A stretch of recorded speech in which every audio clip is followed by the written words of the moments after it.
Today I'm going to be talking about The Magic Finger. This is by Roald Dahl. He's a very famous children's writer. Uh, the Magic Finger is not written with difficult language. Some of his other works have a lot of specific language to the topic that make it difficult to understand, but not this one. This one is pretty straightforward story. The only thing I warn about is that he is a British writer and he does uses the Queen's English.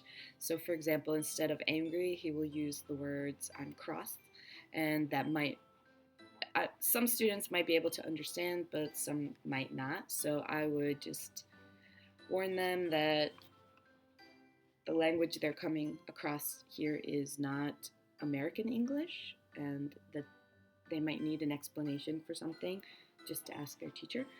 The story is really good, and it would make for a great book report. Also, I would use this for higher level just because although the language is pretty straightforward and there aren't that many hard words, I wouldn't give this to a younger reader to read alone. And actually, if you're an adult reading ESL, this would be a good choice because the language is not too hard. It is British English, but you can get past that, and the story is pretty sweet. So, I'm going to read to you a little bit. The farm next to ours is owned by Mr. and Mrs. Gregg. The Greggs have 2 children, both of them boys. Their names are Philip and William. Sometimes I go over to their farm to play with them. I'm a girl, and I'm 8 years old. Philip is also 8 years old. William is 3 years older. He's 10. What? Oh, all right then. He's 11. Last week, something very funny happened to the Gregg family. I'm going to tell you about it as best I can. Now, the one thing that Mr. Gregg and his 2 boys loved to do more than anything else was to go hunting. Every Saturday morning, they would take their guns and go off into the woods to look for animals and birds to shoot. Even Philip, who was only 8 years old, had a gun of his own. I can't stand hunting. I just can't stand it. It doesn't seem right to me that men and boys should kill animals just for the fun they get out of it. So I used to try to stop Philip and William from doing it.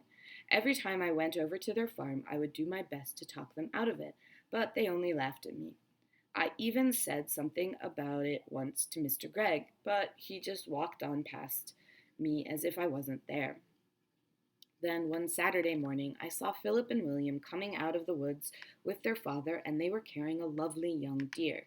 This made me so cross that I started shouting at them.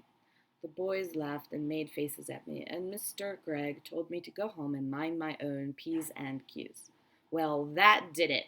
I saw red, and before I was able to stop myself, I did something I never meant to do. I put the magic finger on them all.